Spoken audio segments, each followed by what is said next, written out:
Hi there, this is Debbie from Project 39 Mini Albums, and I want to show you what I made with the super combination of Sizzix dies from Tim Holtz and Midnight Ride from Country Craft Creations. So the Sizzix die is number 665563, and I got it as a design team package item from Country Craft Creations. And this one has lots of, well, it's got 11 dies, but it's got a moon, a bat, 2 ghosts, 3 tombstones, the crow, a stick, the fence post, and these trick-or-treaters, and this, I don't know what you'd call it, just a tag die, I don't know. But I didn't use all of these in this one project, and I've got other projects coming up. I just wanted to show you the start of this series. So Country Craft Creations, of course, has this phenomenal paper, and whoops. So the paper I used was, this is the front side, and this is the back side. I mean, isn't that moon fabulous? So I also had purchased this decor item from Dollar Tree. It is, I'd say 6 by 6. A little under 6 by 6, and it is like a frame. And I could peel this off and just use that, but it doesn't matter because this is going to be the back. There is a hanger on the what is now the front, and I took it and made this 3D diorama out of it. But look at this gorgeous paper. That moon is fabulous on here. So I'm going to just do a process video and show you how I made it real quick. But before I do that, let's see if I can get some good close-ups on here to see all the details. So I texturized the tombstones, and there's the fence. And you see there's 3 layers of the paper, and I use dimensionals on it. So let me put it back down, get a little closer so you can see.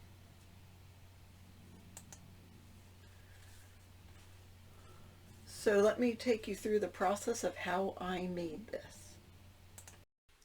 So the first thing I did is I painted the inside of that shadow box because I'm using the back of it, not the front.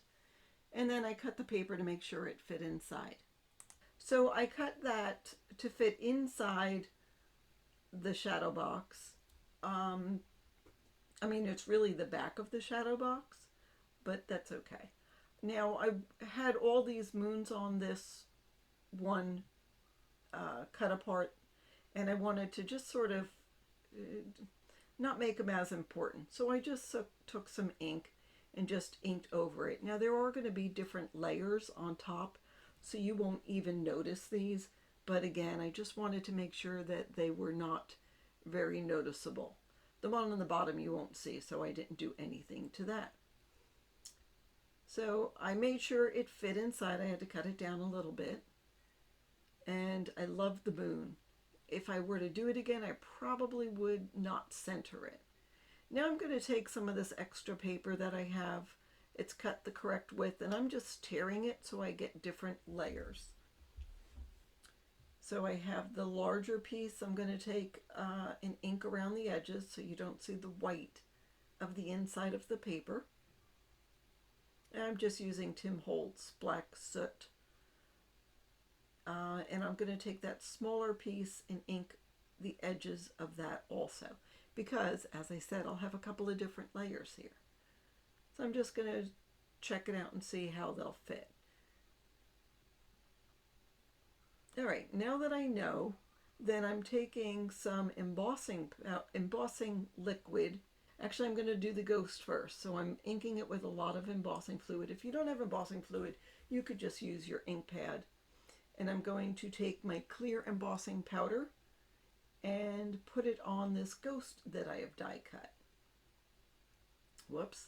I'm trying to take my little tweezers and find a spot to grab him or her. And now that I've got it all ready, then I am going to take my embossing gun, it's down there in the corner, and go ahead and heat set all that embossing powder. I want it to be real thick because I want him to be pretty solid so he doesn't get flat or, doesn't bend over. So after I heat emboss it, I'll dip it in the embossing powder again and emboss that for a second time. So I've gotten that one ghost done. And I'm going to do another one. I'm trying to again figure out where to hold him. I see one of his eyes did not come out. So I'm making sure that all the little pieces come out of all the little cut apart holes. Taking my embossing ink and just covering him completely. Maybe I should call this one the her. Just make sure that it is covered, and then I will dip it in this embossing powder. I put it in this little plastic container, and I have this little spoon that I've had just to, it just makes it easier to do things like this rather than trying to work out of a teeny little jar. So now again, I'm out of the camera. I'm sorry, but you can guess what I'm doing. I'm heat setting the embossing powder. So I'm taking black embossing powder after I finish with the ghost, and I'm going to use the black on the fence parts and the branches. So I will put that in, get a really good thick coat on some of the fences. I will crumple them up a little bit, cut some of the fence so they don't look so nice and neat and tidy. So I will get all of the fence and the tree done and move everything out of the way so we can move on to the next part. Okay, now I'm going to grab my little shadow box and I'm going to start putting my layers on. So it doesn't matter that this is upside down, that the picture's not going to make a difference. And just to make sure, I'm taking some ink, inking up the edges,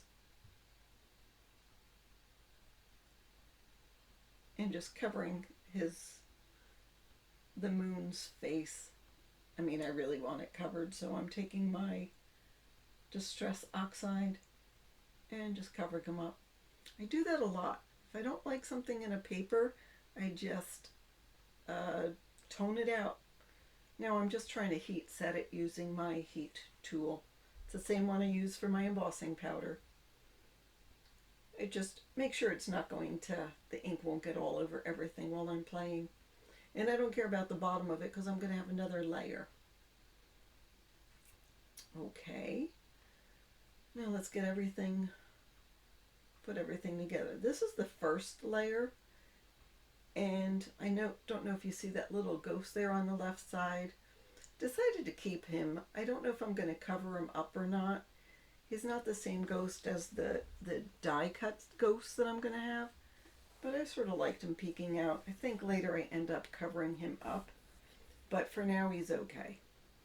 I put a little glue on the back and take one of the trees. So sorry that I'm out of camera, but I'm just gluing the tree to the back of it so it's sticking up.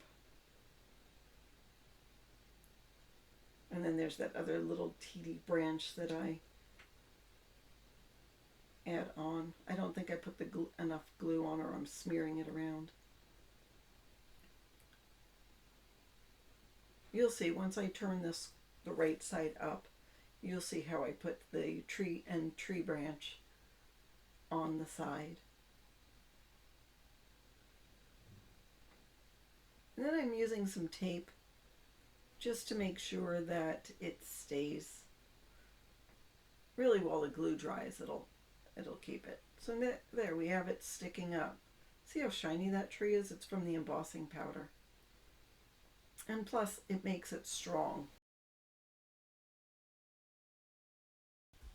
Okay, now I'm going to take some dimensional adhesive, put it all over the back of that one piece, and put that on for the first layer. Then I'm going to add all of the little die cut pieces. So the ghost is the first one to add, and I want him sort of to be swaying to the moon. So he is close to the moon. I added a couple of tombstones in the back, and I die cut the tombstones in a couple of different colors. I did black, dark gray, and a lighter gray. So now I'll put the next layer on, and I'll grab a couple more tombstones and just add them throughout. Now there's only 3 different die cuts of the tombstones, so I do different things like vary the height, and that one tall skinny one I cut off the top just so they look a little bit different, but that way it sort of looks like all these different tombstones on the hill. I take that last little piece and I'm adding some more dimensional to it, and then I will put that in the shadow box. Now I'm adding a little gray to it because I just want to vary the color of it. So I'm just smearing it on with my finger. And then here I'm putting on the dimensional tape. Peel off the back layer.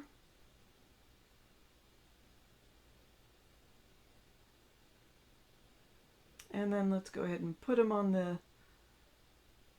shadow box. You can't see the dimension by looking through this camera, but having those 3 different layers really adds a neat texture to the whole ensemble.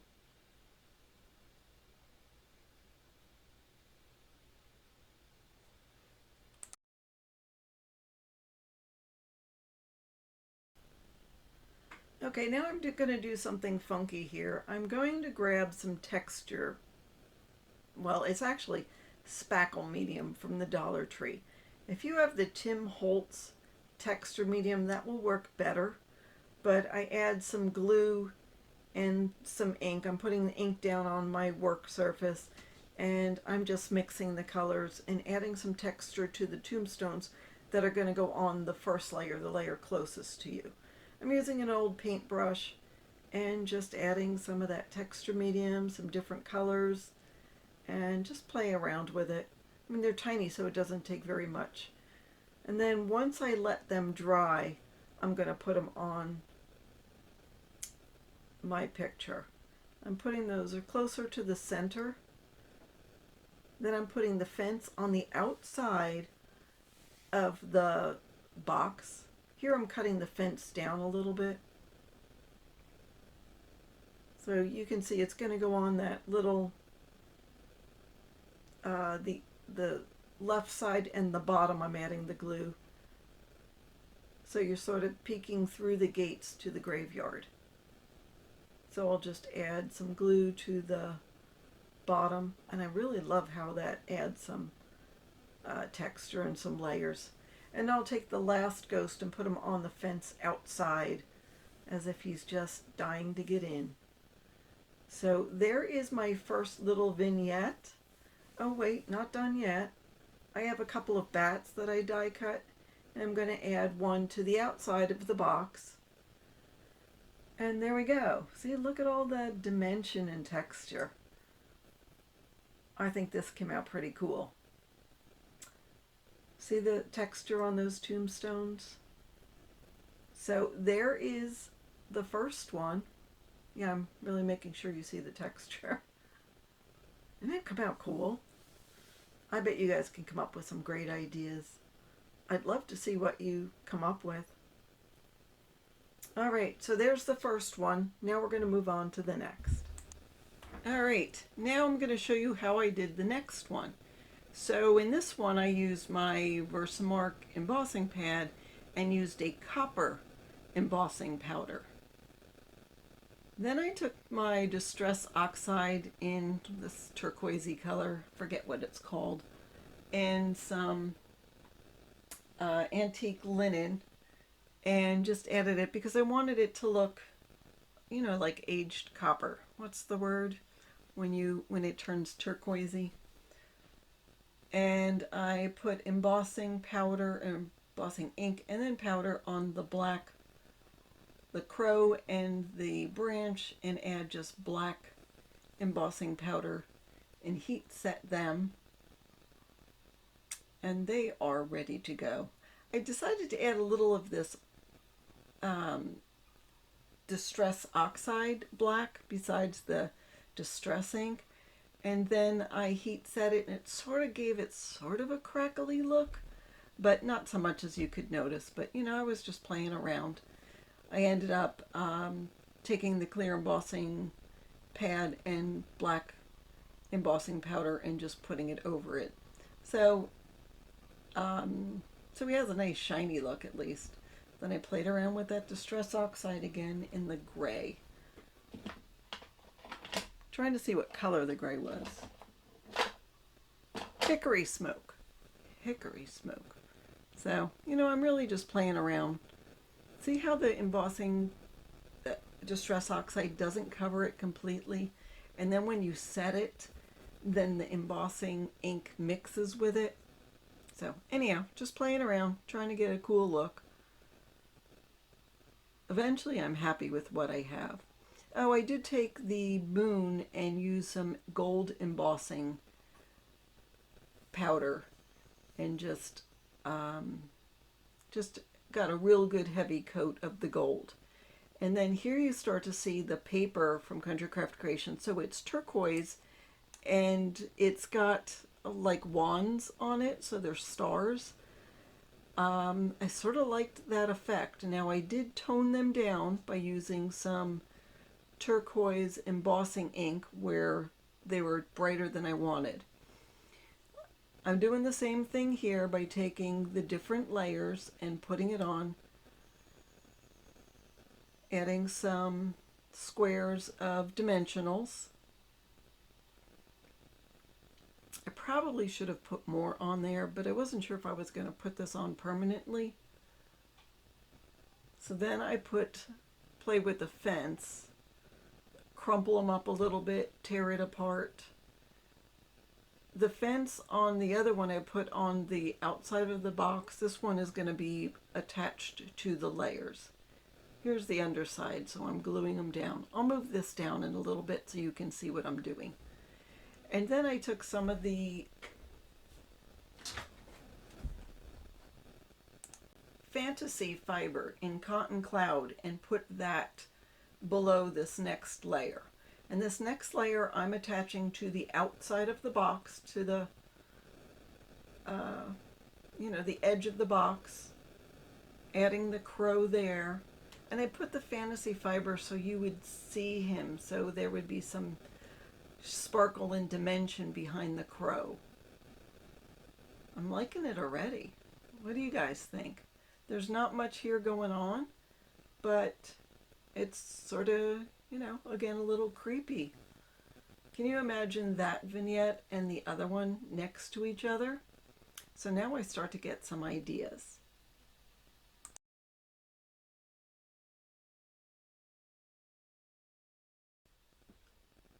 All right, so we're moving on to the third one, and this one is very simple.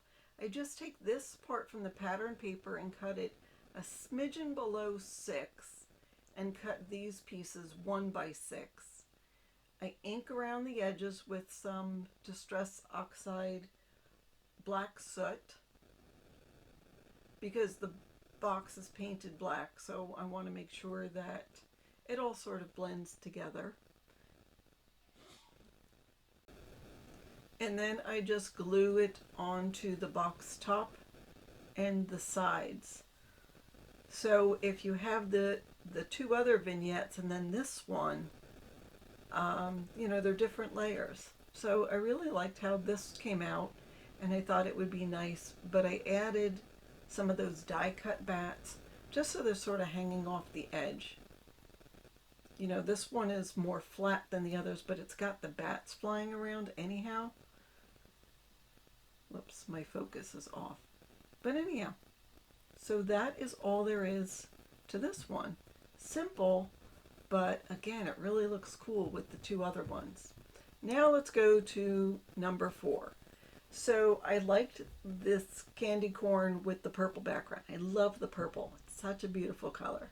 So I rip another piece of the purple, and you see the die cut on the left side. So those are trick-or-treaters. And I didn't want to do too much because they're so intricate and there's so much to the trick-or-treaters that I wanted them to stand on their own. So this one is much more simple than the others. It's just the trick-or-treaters with the candy corn background in purple, but still it'll add something to my set of vignettes. And now I'm going to recap and show you the different vignettes and a couple of close-ups from some of them. And that is all I have for you today. I hope you enjoyed this process video. Please don't forget to like and subscribe and hit the bell for notifications. And have a fabulous day.